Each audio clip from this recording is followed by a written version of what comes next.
Sejam todos bem-vindos a mais um episódio pelo canal da Bucocast. Estamos com um especial do mês das mulheres e eu estou recebendo mais uma cirurgiã bucomaxilofacial. Ela fez cirurgia e traumatologia bucomaxilofacial, sua graduação e mestrado pela USP, Universidade de São Paulo. Fez a sua pós-graduação em cirurgia ortognática na JRG, né? E tem uma vasta experiência internacional, fez fellowship em Portugal, Espanha, no Japão. Ela transita a sua vida dentro da especialidade em São Paulo e Goiânia, trabalha aqui dentro de um hospital também em Goiânia. Ela tem um currículo e tanto. Vou apresentá-la, a doutora Érica Ramos, que é professora também. Obrigado por aceitar o nosso convite e seja bem-vinda ao nosso podcast, doutora. Obrigada, Ismael. Eu queria agradecer a oportunidade, o privilégio e falar, né, da nossa especialidade. Sendo mulher é uma satisfação, é uma área que é um desafio, tanto cirúrgico quanto para as mulheres trabalharem também. Então, estamos aí. Me fale um pouquinho, quem te motivou a entrar? A odontologia hoje já tem um número maior por mulheres, mas dentro da especialidade bucomaxilo ainda não. Quem te inspirou? Qual foi a motivação para a área da cirurgia? Então, de curiosidade, né? Hoje eu transito entre Goiânia e São Paulo trabalhando, mas eu sou goiana. Então eu tinha, assim, quando eu tinha 18 anos, há muito tempo atrás, eu tinha uma expectativa que eu ia para São Paulo e fazer USP, a melhor universidade da América Latina. Eu ia, assim, me destacar e era um sonho. E realmente isso aconteceu. Eu acho que se hoje eu fosse voltar para o vestibular, hoje eu até vi, assim, há pouco tempo, a lista da FUVEST que saiu, e eu lembro do meu nome marcado na FUVEST, e aquilo foi uma emoção. E essa emoção, ela foi na USP ano a ano, e eu só tive grandes oportunidades. Então eu lembro que eu tinha o Hospital das Clínicas, que ali na Dr. Arnaldo, vinculado com a medicina, que eu fiz estágio e eu já vivi aquele mundo hospitalar que eu gostava muito.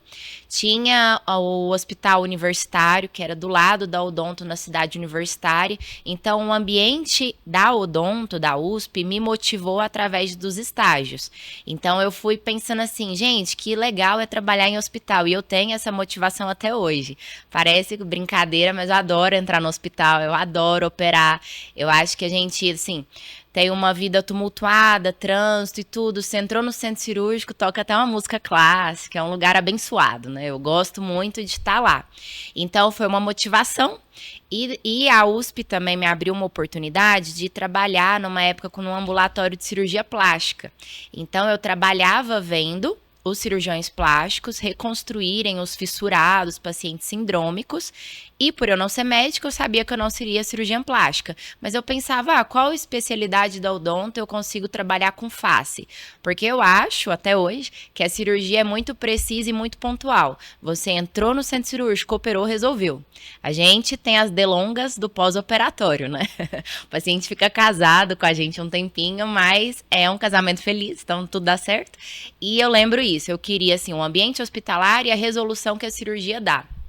Então, foi uma coisa que a USP me presenteou e que até hoje existe esse sentimento. Que ano que você fez a graduação lá na USP? Eu entrei lá em 2010. Eu sou FUVEST 2010. Flávio Ferraz estava lá. Flávio Ferraz. Até hoje. Até hoje. Também. Por exemplo, o professor Manganello, eu trabalho com ele, né? Então, assim, trabalho com ele lá e eu tive grandes oportunidades. A professora Eduina é um caráter de admiração, porque ela não lembra de mim no início, lá de 2010, 2011, mas eu lembro dela. Eu lembro dos primeiros eventos do HC que eu participei. E o Flávio também não lembra quando eu estava em 2010, mas ele estava começando um projeto junto com outro professor da USP, então eu comecei a admirar essas pessoas e Flávio despontou, né? E eu lembro que nessa época ele era estudante do mestrado. Então, na cirurgia, a gente acaba se conhecendo. Então, eu sempre tive grandes referências e esses, em especial, foram um espelho para eu gostar da especialidade e ir desenvolvendo ela. Nós tivemos o ano passado lá no Ortog, que nós organizamos, né, lá na USP, Então, assim, a gente tem já um trabalho ali, né, Por exemplo, o ortog, eu sou até suspeita para falar, né? Porque eu vejo a professora Eduína falando desde quando ela começa a projetar toda uma motivação. E eu fui no primeiro ortog. primeiro ortólogo. Então, e quando eu fui no primeiro, eu falava, gente, aí eu era universitária. Eu falava, que legal, né? Eu tenho que ser bucomaxilo. E eu até pensei uma vez em ser orto, porque no ambulatório de cirurgia plástica, tinha uma ortodontista que preparava os fissurados. Mas eu achava a vida do orto sem emoção. Então eu falava assim, não, eu quero a área da cirurgia, que esse aqui tem emoção, José entendeu? Rino Neto tava, dessa época. Sim, sim, dessa época. Referência lá, Todos foram meus professores, né? Então, o Rino é ótimo. Então, eu acho que aquele sonho de menina goiana, ele foi presenteado e influenciou as minhas escolhas até hoje, né? E você já buscou a formação na graduação? Você já queria ser bucomaxilo ou não? Isso, em que momento a bucomaxilo Eu sou entrou? FUVEST 2010, 2013 a chave virou. Porque eu já tinha feito projeto de iniciação científica, eu já tinha feito estágio, eu já tinha feito tudo, e eu já não queria mais nada a não ser a cirurgia, né? Então, eu comecei a estudar para residência no ano seguinte e eu consegui passar de primeira, mas eu morria de medo de não passar, né? Então, na minha época, eu prestei 10 provas. Eu prestei Goiânia, Brasília, São Paulo, Rio de Janeiro, e eu falava, não, eu tenho que passar para cirurgia. E eu passei em São Paulo, né?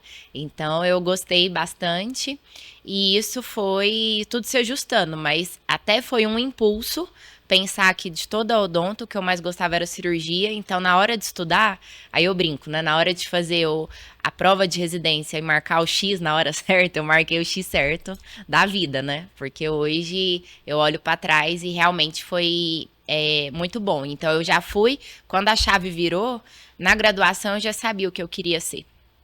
Quando você entrou dentro da especialidade, quais foram os desafios, né? Porque a residência, ela exige, né, uma carga horária e também uma entrega, né, muito alta, né? Sim, a residência foi uma das melhores épocas da minha vida. E as pessoas não acreditam porque falam isso. Ah, mas a carga horária é muito puxada, é muito plantão, a gente trabalha com hierarquia. Mas assim, sou militar, né? Então adoro hierarquia.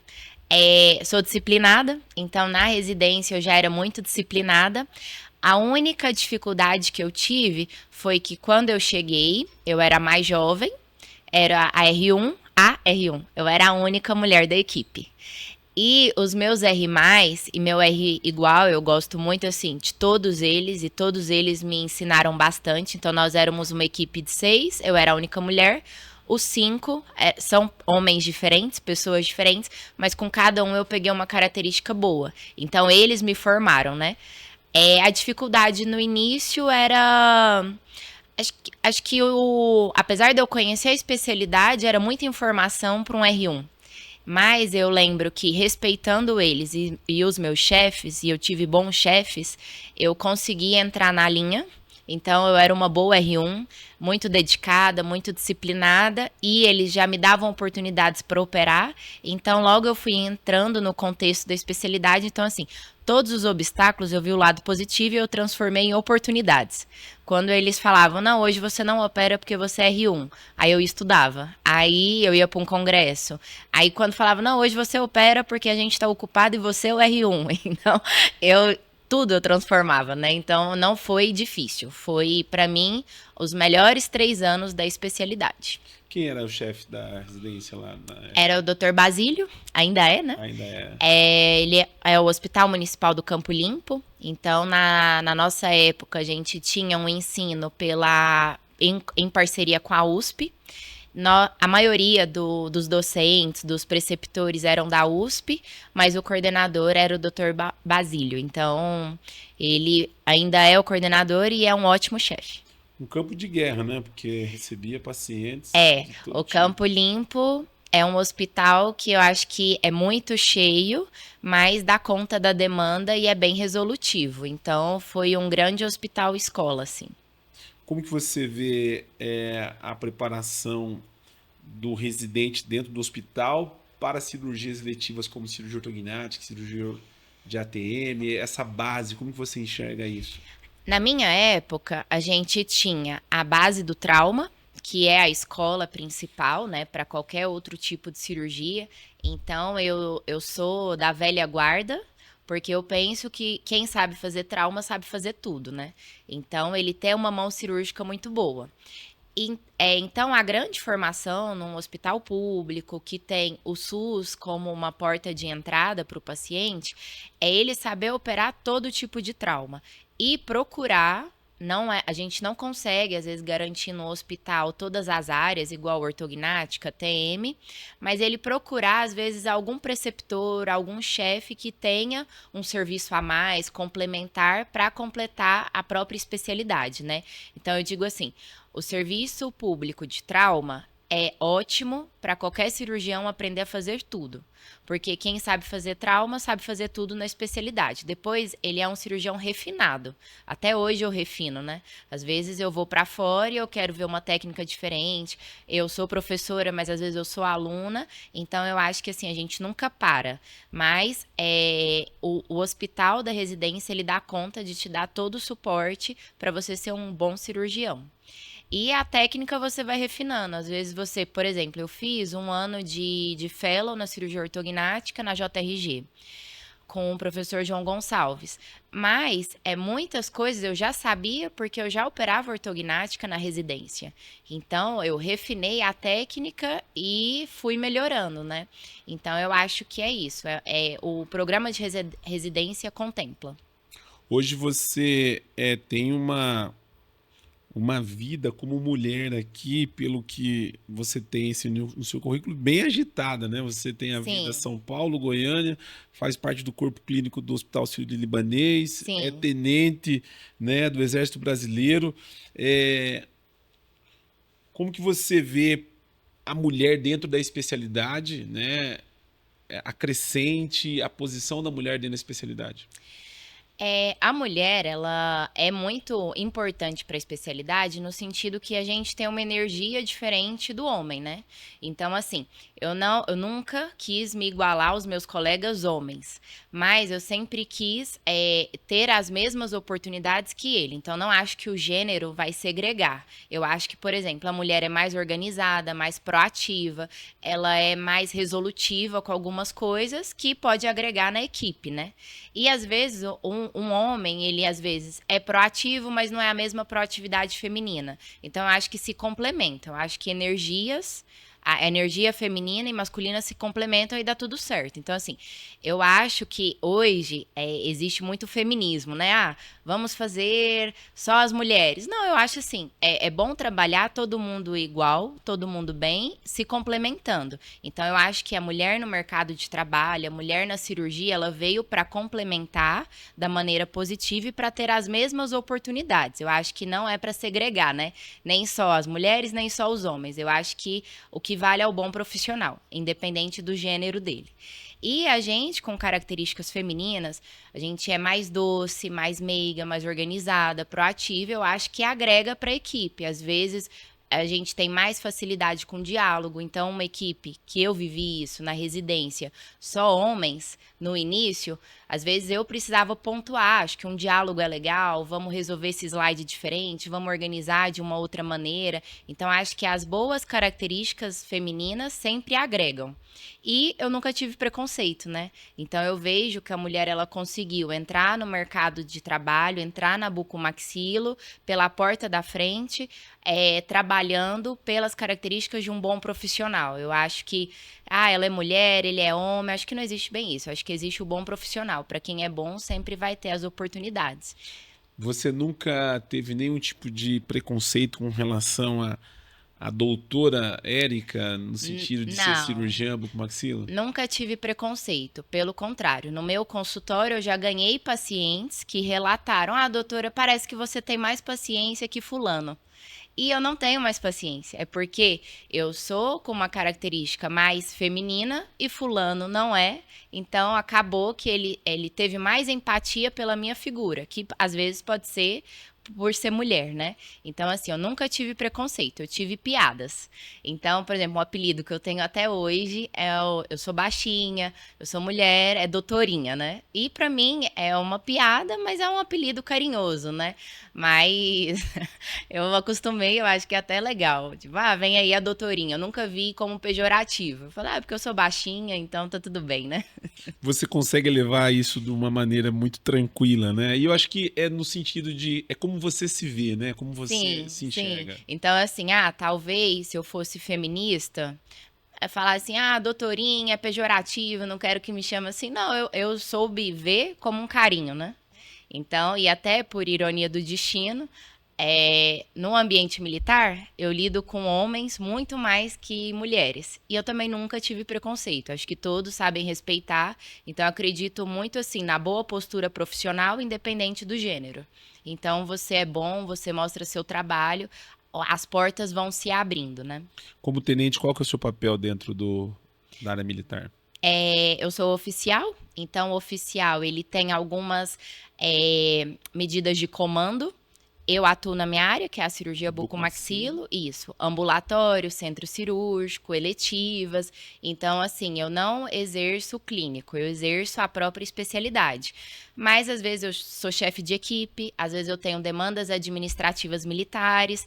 Então, o oficial em si, qualquer tenente, ele vai sempre ter algo a resolver. A gente é subordinado aos outros, mas a gente também tem os nossos subordinados e vai tudo bem. Então, eu acho que, de novo, e às vezes eu tô numa equipe que eu só tenho homens e eu nunca tive preconceito, mas eu sempre criei essa filosofia. Não importa onde você está, importa o que você é e como você age perante os desafios. Alguma experiência dentro da especialidade como tenente, assim, que você Não, participou de algum tipo não, o que eu gosto muito são das ortognáticas que eu já fiz no ambiente militar, porque alguns pacientes eram de livre. Então, assim, por exemplo, ortognática era um face curta, com apneia, e ele ficou, é um caso excelente, redondo, que eu levei até para um congresso, e quando ele chegou no batalhão dele, ele ficou muito satisfeito, né? Então, o batalhão inteiro queria operar, né? Eu tive que falar assim, não, a gente só opera quem precisa. Eu preciso fazer um exame, preciso que você venha, se você tenha queixas, não é assim, mas eu vi que foi um caso de sucesso. Então,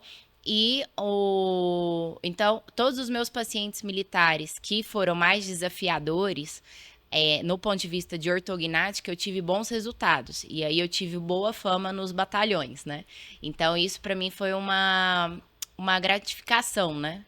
Não monetária, uma gratificação pessoal, de que eu vi a solução, a resolução do meu trabalho. Então, foi bem explícito, né? Ele operou, foi pro batalhão e falou, nossa, mas que cirurgia legal. E aí foi um feedback muito positivo. Quando você fala que você é tenente, você não percebe nada, tipo assim, você é tenente, né, do Exército Brasileiro, enfim. Não. Nada desse tipo, você Não. nunca Pelo vivenciou. contrário, eu acho que depois de mim, 2 homens em São Paulo, a equipe de São Paulo até brinca, né, que eu não posso motivar mais ninguém, eles entraram no Exército.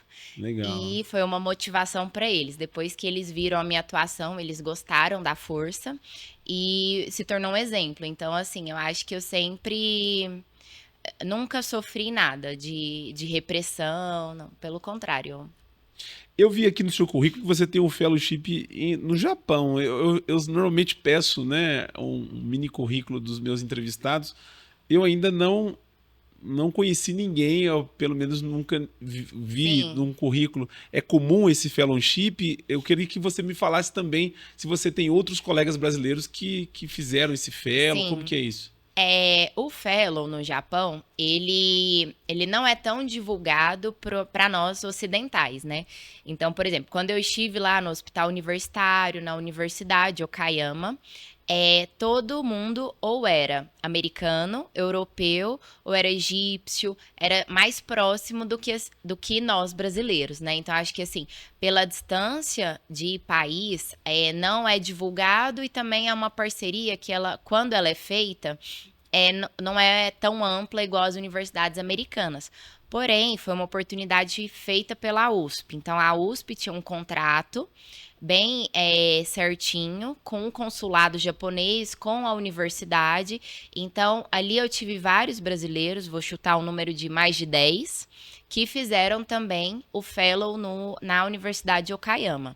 A diferença é que eles não ficaram na área cirúrgica igual eu fiquei. E de curiosidade, esse fellow era específico em ortognática, porque o asiático, ele por ter uma genética diferente da nossa, né? A gente que é brasileiro é bem misturado. Ele é prognata ou ele é retrognata. Então, ele não tem os padrões faciais de nós latinos e ele também não é tão miscigenado igual o brasileiro. Então, eles fazem bastante a cirurgia, muito no sentido de ser corretiva para os ossos maxilares, né? Então, ele vai corrigir e também vai criar uma expectativa estética para o asiático ficar mais parecido com o padrão de beleza americanizado. Então, por exemplo, a gente tem um japonês, um asiático, um rosto mais oval, que é bonito. Um dorso nasal mais achatado, que é bonito. Mas eles querem um dorso afinado, ápice afinado, rosto triangular, porque eles acham que o padrão bonito é mais um padrão americano. Então, o cirurgião japonês, ele vai para os Estados Unidos, faz um fellow e volta para o Japão e aplica na sociedade, né, tudo que ele aprendeu, principalmente ortognática. E nós, brasileiros, a gente vai, nesse sentido, a gente não opera, a gente vai para observação, mas é muito diferente a técnica, algumas coisas, não digo muito diferente, algumas coisas são iguais, mas são muito diversificadas, porque ali está operando só asiático, para atingir expectativas corretivas com a ortognática diferente da gente, né? Então, assim, para mim foi uma grande escola.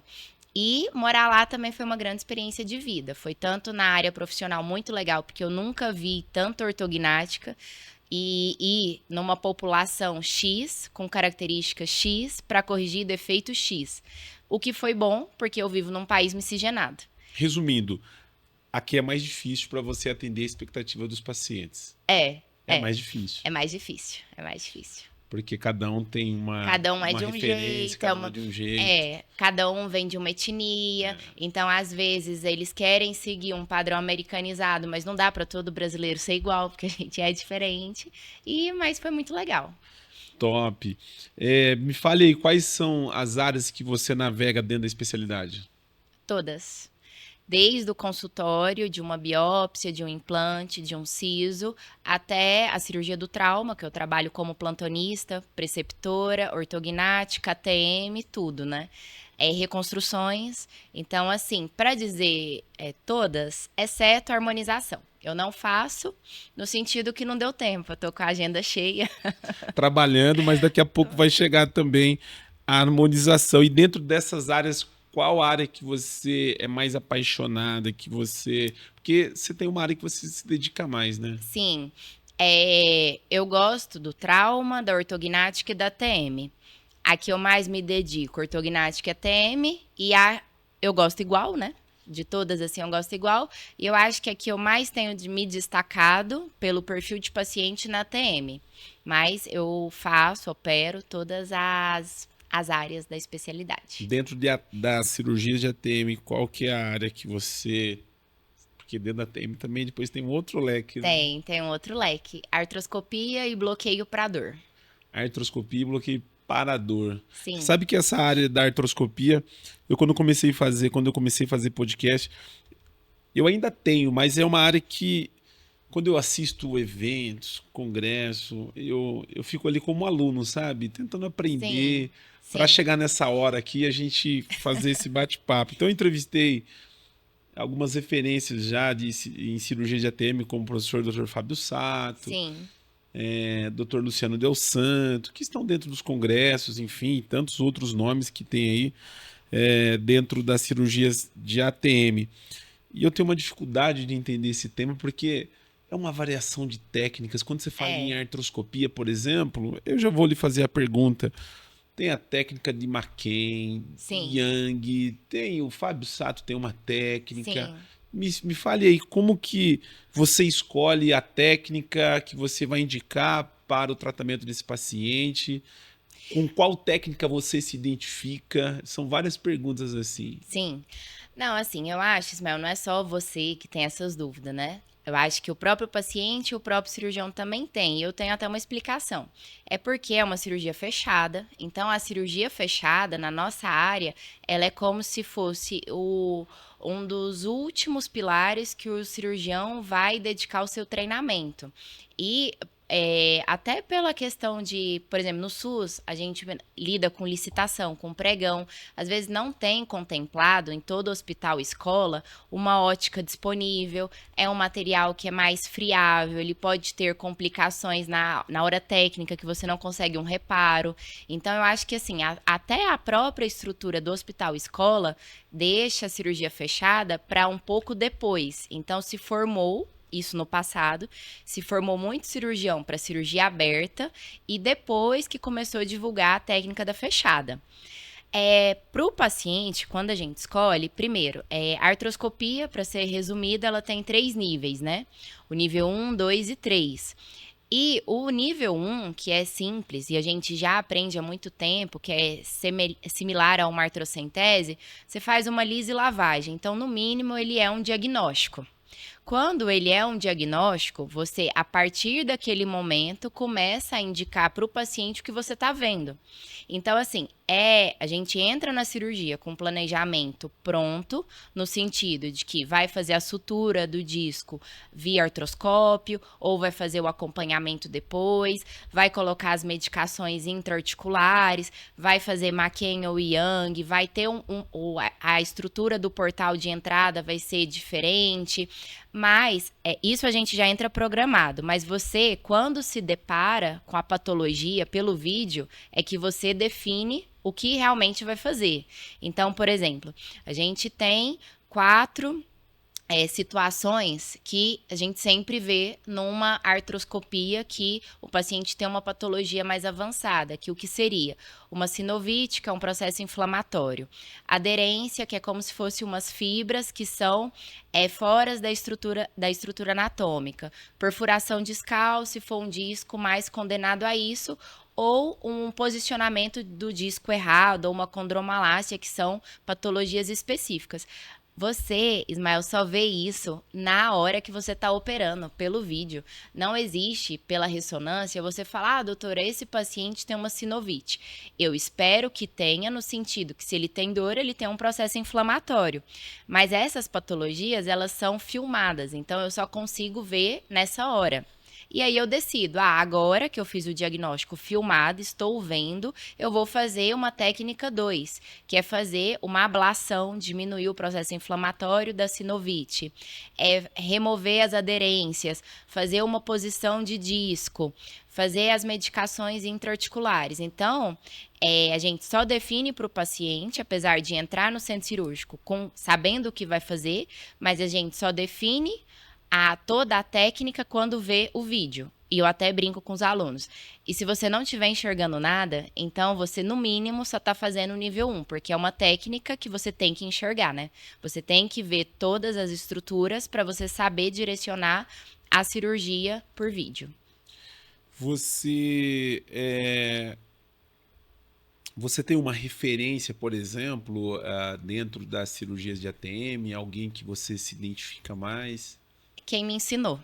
Então, quem me ensinou foi o Dr. Elcio Ono, de São Paulo, o espanhol Granizo, e eles juntos foram adaptando algumas coisas, então eles têm técnicas semelhantes e outras não.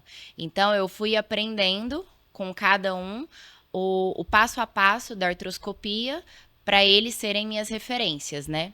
Então, é igual você falou, o Sato mudou alguma sutura, de repente nós brasileiros não seguimos 100% do McKen, mas a gente consegue seguir um protocolo para que todos tenham o nível de acesso igual, né, ao sítio cirúrgico da ATM via vídeo, mas a gente tem algumas adaptações.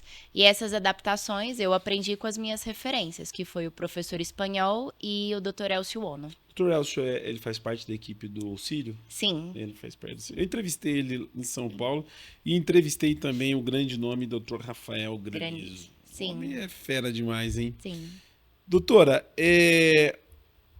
de onde veio essa área acadêmica de dar aula, de ministrar cursos? É da USP.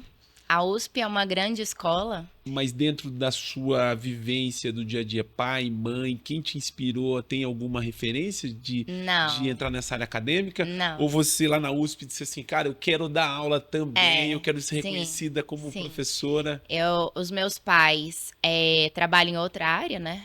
Então, meu pai trabalha no agronegócio, minha mãe na contabilidade. Então, se eu fosse segui-los, eu seria das finanças. É outra É área. outra área, mas principalmente com meu pai, eu aprendi muito a ser disciplinada. Então, meu pai, ele é muito certinho, ele é muito metódico, e isso me lembra muito na hora de você ser professora, que você tem que ter uma metodologia, você tem que ter um pouco de didática.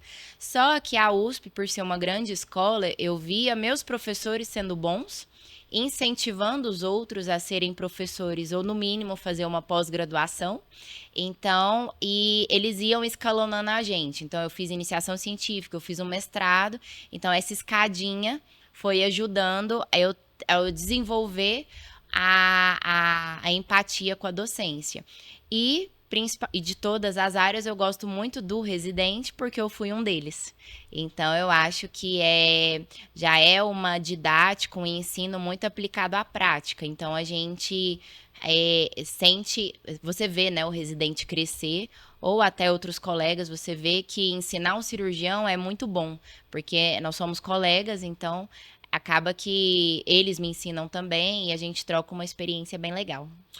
Você navega em várias áreas da especialidade e tem como paixão uma das áreas que, no meu ponto de vista, é uma das áreas mais difíceis dentro da especialidade, que é realizar as cirurgias fechadas, artroscopia, né? Sim, Eu vejo o cirurgião, eu faço isso, não faço artroscopia. Faço sim, isso, não faço artroscopia.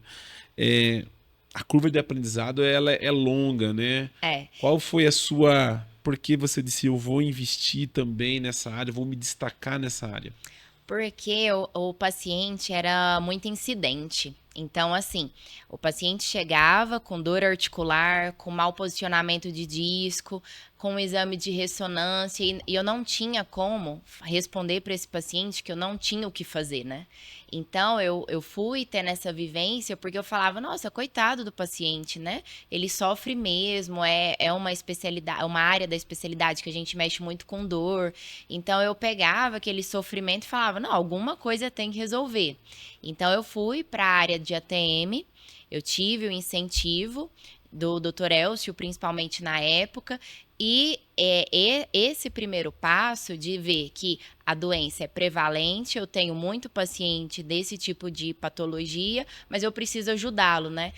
Hoje, no mundo de hoje, com tanta tecnologia, a gente lida com planejamento virtual, com inteligência artificial. Você falar para um paciente que não tem solução, eu acho muito taxativo, né? Então, eu não queria falar para ele que eu não tinha solução. Você hoje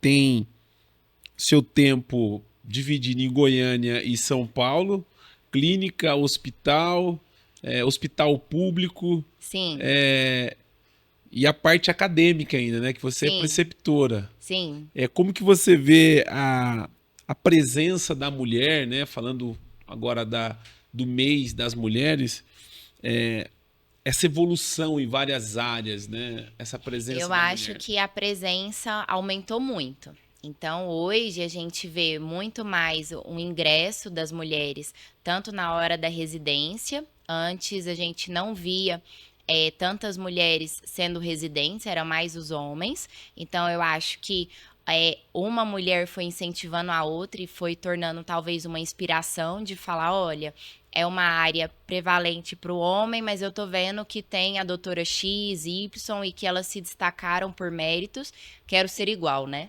Então, eu acho que foi mais ou menos isso. Então, a gente aumentou a nossa participação e, além de aumentar na quantidade, melhorou na qualificação. Então, eu acho que a mulher, ela é quase uma heroína, assim. Ela tem que dividir todas as áreas dela, né? De mãe, esposa, namorada, filha, empresária, cirurgiã. Então, ela é multifuncional. Então, ela começou a se destacar numa função porque ela arrumou uma gestão de vida pessoal para ela se dedicar tanto quanto os homens, que às vezes tinham o amparo de esposas, namoradas, mães, para eles se dedicarem só a isso, né? Então, por isso que eu falo, eu acho que quase virou uma mulher maravilha. Ela faz tudo, ela consegue ter uma gestão de vida muito boa. E, então, eu acho que melhorou tanto na quantidade quanto na qualidade. Hoje a gente consegue assumir lideranças de cirurgia, de serviços, de hospitais, de consultórios, que antes era mais liderado pela figura masculina. Então, eu acho que a gestão feminina melhorou. Você tem alguma referência dentro da especialidade feminina? A minha primeira referência foi a professora Maria Eduina, que tem uma motivação, para quem não conhece, que é sensacional. Então, eu que a vi quando universitária e hoje que eu a vejo, já trabalhamos juntas, eu encontro no Sírio-Libanês, eu vejo que nada mudou, a professora continua ótima. Em especial, eu tenho uma colega de trabalho, que é a doutora Vanessa Gaspar, que quase foi minha R+, mas me ensinou muita coisa. Então, hoje ela está no Hospital do Tatuapé, em São Paulo, e é uma grande cirurgiã. E ela soube fazer essa gestão de vida muito bem. E uma doutora que eu nunca trabalhei, mas ela é um pouco icônica, assim, pra gente, que é a doutora Vanessa Castro, que é uma personalidade muito empoderada, né? Então, pra mim, ela é como se fosse um espelho, porque eu que nunca trabalhei com ela pessoalmente, eu vejo uma mulher forte, trabalhadora, boa cirurgiã e que tem uma gestão de família profissional muito boa. Nós estamos tentando levar a professora Maria Eduina da Silveira no nosso podcast em São Paulo para ainda compor esse time de mulheres do mês de março. Tomara que a gente consiga. Já falei com o professor Flávio Ferraz. Ele disse, vai Ismael, conseguir. Boa sorte. Se você conseguir a agenda dela, eu vou acompanhá-la, que ela é uma grande referência para a especialidade na figura feminina. Sim. Por que é tão difícil fazer artroscopia de ATM?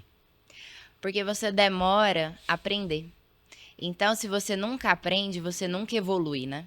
Então, eu acho que, primeiro, perder o medo de que não é uma cirurgia aberta, mas que, sendo uma cirurgia fechada e tendo um vídeo, você consegue enxergar, desde que você faça o acesso cirúrgico correto. Então, eu acho que não é difícil, eu acho que ainda se tem um tabu e as pessoas vão postergando, né? Então, como isso o Martim Granizo fala muito, o professor espanhol, que é escalonado. Então, você tem que, pelo menos, conhecer essa articulação de uma maneira fechada. E como é que você conhece ela fechada? Fazendo um exame clínico de palpação, né? Você tem que saber onde é a cabeça da mandíbula, onde é a cavidade articular. Depois, uma artrocentese. Você tem que perder o medo de que você não está vendo e o que você não está vendo é errado. Então, eu acho que a dificuldade é porque as pessoas não começam. E depois que elas começam, elas acabam estagnando a curva de aprendizado porque elas cansam. Ah, essa primeira não foi legal. Então, ela acaba cansando. Você tem hoje grandes referências em cirurgia de ATM no Brasil, né? Sim. Grandes nomes, né, que desbravaram aí as cirurgias de ATM, porque até 15 anos atrás, assim, se tinha poucas referências, né? 10 anos atrás. 10 anos. Né? Tive com o Fábio Sato e ele falava, mas a gente tinha poucas referências, né? Sim. Foi um trajeto aí bem... Mas eu acho, Ismael, quem começou, eles começaram animados com a técnica, evoluíram a técnica, então se adaptou, né? Porque é uma técnica que a gente é consagrada há muito tempo, mas que às vezes, por ter limitações do vídeo, da ótica, do material que é preciso para que aconteça, as pessoas têm que adaptar um pouco a técnica. Então, esses primeiros nomes no Brasil, que se tornaram grandes nomes, eles não tiveram medo. Então, acho que o primeiro passo foi esse. Depois, eles adaptaram a técnica e eles foram evoluindo porque a evolução do paciente é muito significativa. Então, você vê, você que lida com essa ATM doente, essa DTM, você vê que o paciente melhora. Mas quem vê é só quem faz. Então, na verdade, eu acho que cada vez quem mais faz, mais vê resultados e mais fica motivado. Então, aos meus colegas, eu acho que assim, tem que motivar, mas você tem que começar, né? Primeiro você começa, depois você adapta. Estamos caminhando do meio para o final do nosso podcast com a doutora, professora também, Érica Ramos.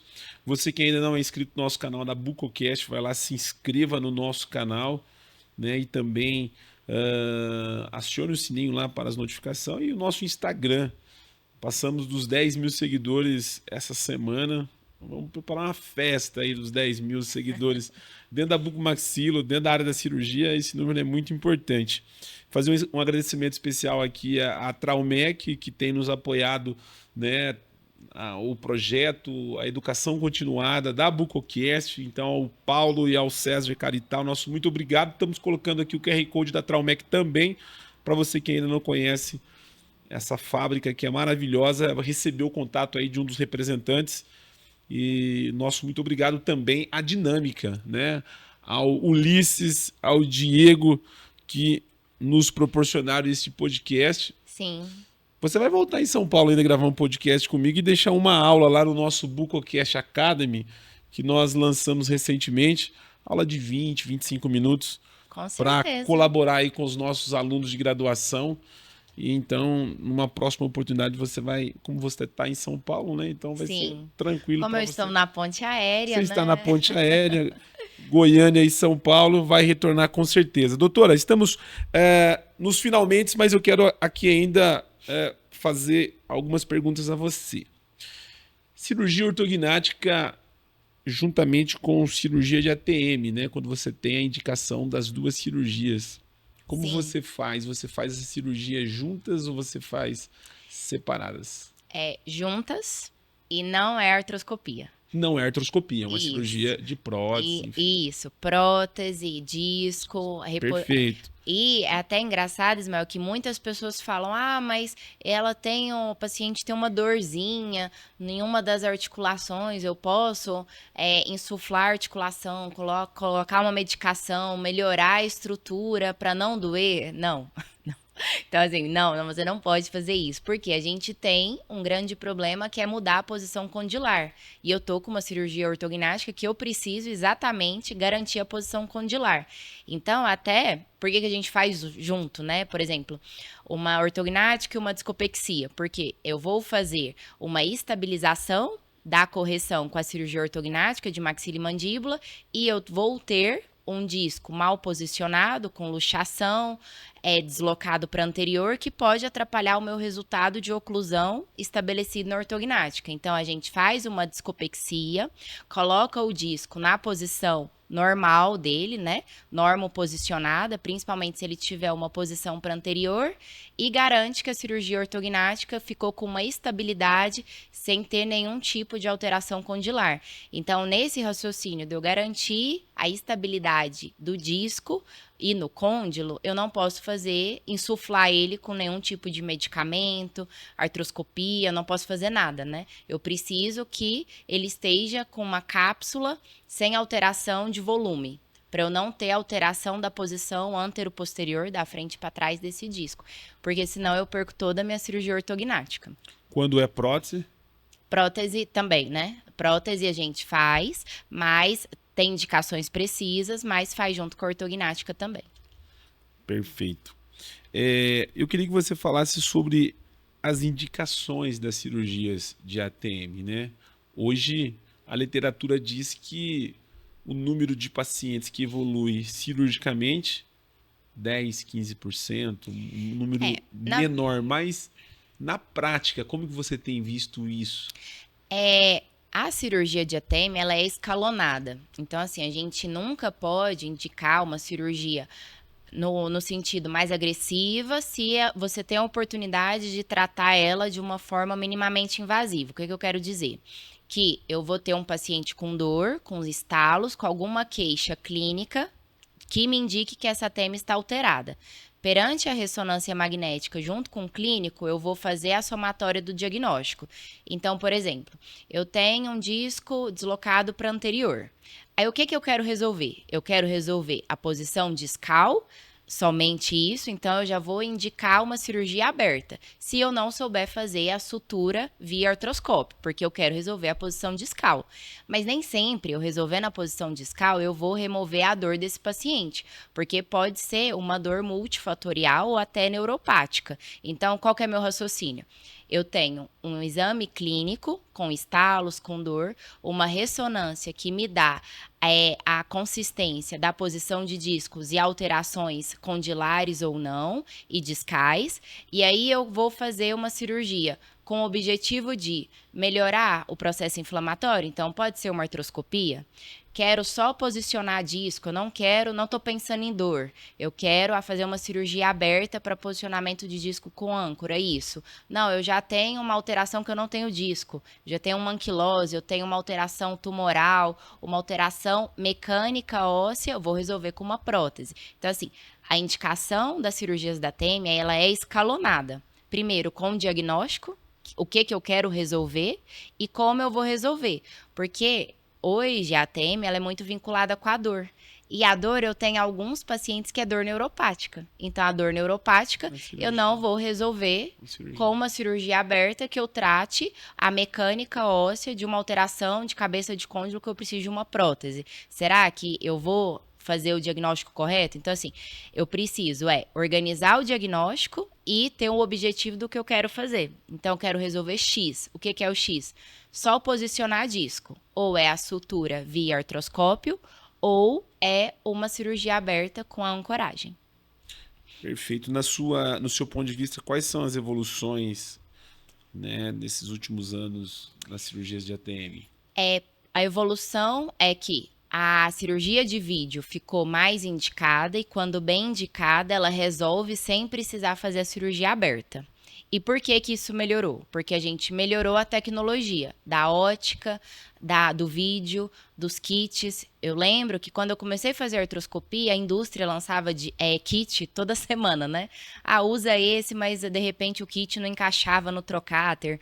Usa aquele, de repente não era bom. Então, acho que teve uma evolução de material. A indústria soube fazer materiais indicados para que a cirurgia funcionasse e diminuiu a incidência das cirurgias abertas. Para os casos que a gente quer tratar uma TEMI fechada no sentido de dor e ser mais conservador, né? Ter uma técnica minimamente invasiva. Se eu quero tratar e o paciente não tem dor, ele só tem deslocamento de disco e eu quero tratar de uma maneira mais eficaz, se não sabe fazer a sutura via artroscópio, fazer uma cirurgia aberta. Então, acho assim, a evolução veio da indústria. Eu acho que a indústria melhorou muito o material e melhorou a educação continuada. Hoje a gente consegue ter muito mais acesso do que 10 anos atrás, à técnica, ao professor, ao hospital, ao paciente. Então, acho que a evolução veio nessa duplicidade. A indústria lançou material muito bom e a gente também tem um nicho de professores, de docentes, que Brasil todo, internacional, que divulga muito a técnica de como usar o bom kit que a indústria lançou, né? Eu acho até que as evoluções na área, elas têm que caminhar nesse sentido. Você tem que aproveitar a tecnologia para ter um bom material, mas você tem que ensinar a usar o material. Ou seja, nós estamos no melhor momento, vamos dizer assim, da especialidade com relação às tecnologias e os avanços. Né? Estamos, porque a gente hoje, até pela geração que a gente vive, hoje é muito fácil o acesso ao conhecimento. E você tem um bom equipamento, né? Então, assim, não tem furo, né? Qual seria o furo hoje? Nenhum. Hoje a gente está muito melhor de tecnologia e de acesso à educação do que 10 anos atrás. Falando do Dia Internacional da Mulher, essa data para você é uma data importante? O que significa o Dia Internacional da Mulher para você? Eu adoro, eu acho que é uma homenagem, apesar de acreditar que todos os dias são os dias das mulheres. Então, eu acho assim, que até se a gente procura, né, é um dia simbólico no sentido que é um símbolo para mostrar que as mulheres queriam a luta dos direitos e da igualdade, principalmente no mercado de trabalho, na sociedade. Então, acho que isso é um símbolo de que a gente conseguiu. É um bom dia para uma boa comemoração. Acho que tudo a gente tem que comemorar e eu acho que a cada dia que passa a gente consegue mais ser essa mulher maravilha de fazer uma gestão de vida pessoal, profissional e tudo para ter um bom rendimento na própria profissão, né? Então eu gosto de comemorar. Falando para as mulheres, qual conselho você daria a essas mulheres que estão buscando a formação dentro da especialidade, né? Alunos de graduação, residentes, que tem vários alunos que desistem na residência, né? Eu estava falando esses dias com um professor de chefe de serviço de residência. Tem um índice de alunos que vai para a residência e desistem no meio do caminho, né? É porque eu acho que ele tinha uma expectativa antes e quando ele vê a vida real, eu, por exemplo, adoro o ambiente hospitalar, às vezes ele não gosta. Então, se você não gostar, é difícil você estar naquele ambiente que suga tanto o seu trabalho, né? Então, acho que primeiro é esse contato. Você gosta de estar aqui? Ah, eu gosto. Quais são os desafios da especialidade? X. Você consegue resolvê-los? Consigo. Então, eu acho que essa desistência é por isso. E para as mulheres... Antes de você deixar a sua mensagem, eu queria que você olhasse para essa câmera aqui, que nós vamos fazer um corte. Eu queria que você deixasse essa mensagem diretamente para as mulheres. Vocês mulheres, eu quero que vocês que sonham em ter uma profissão na área da cirurgia bucomaxilo fiquem muito animadas e que não criem tabus que nós mulheres sofremos preconceitos ou somos discriminadas. Eu, por exemplo, sou um exemplo que eu nunca tive preconceito. Então eu quero incentivá-las que não é a questão do gênero, é a questão da eficiência. Então, se você é uma pessoa eficiente, se você tem hábitos de pessoas eficazes, proativa, determinada, disciplinada, não é o gênero feminino que vai te afastar da especialidade. Então, o primeiro conselho é esse, não crie tabus. Eu acho que o mundo já é feito assim de tabus que a gente não precisa criar outro. A oportunidade de trabalho é a mesma, a satisfação é a mesma para um bom profissional, independente de ser homem ou mulher, um bom profissional ele sempre vai ter um bom espaço. Então eu quero que vocês se norteiem pelas mulheres de sucesso e percebam que a gente conseguiu todos os nossos objetivos, a gente conseguiu um sucesso, cada um para si, né? Cada um tem uma noção de sucesso, mas a gente conseguiu sendo um bom profissional e não criando tabu por ser mulher. Muito bom falar contigo, viu, doutora? Foi um prazer imenso gravar esse podcast com você.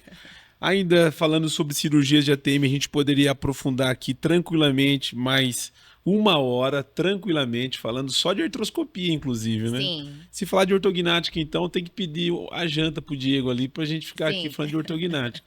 É verdade. Mas foi um prazer imenso. A Bucocast está de portas abertas. Quando estiver em São Paulo, vai ser um prazer recebê-la lá também. Vamos marcar. Tá bom? Foi uma honra mesmo poder fazer esse podcast com você. Antes de finalizar, quero deixar aqui o nosso mimo aqui da dinâmica. Oh, que legal. Em nome do Ulisses e do Diego, né? Que é o nosso parceiro. Bonito. É o nosso parceiro aqui em Goiânia. E obrigada, também a Traumec. Vou fazer todas as minhas anotações. Um abraço para a Dinâmica e para a Traumec. Nós estamos juntos aqui, nível nacional. Com certeza. Então, muito obrigada pela oportunidade. E é isso, precisando, estamos aqui. À disposição. Muitíssimo obrigado pela sua participação. Eu que agradeço, viu? Obrigada. Você que nos acompanhou pelo canal da Bucocast, ainda não é inscrito no nosso canal, vai lá, se inscreva. Vamos deixar na descrição desse vídeo os contatos da doutora Érica Ramos. Você que tiver alguma dúvida, ela está à disposição. Nosso muito obrigado e até o próximo episódio.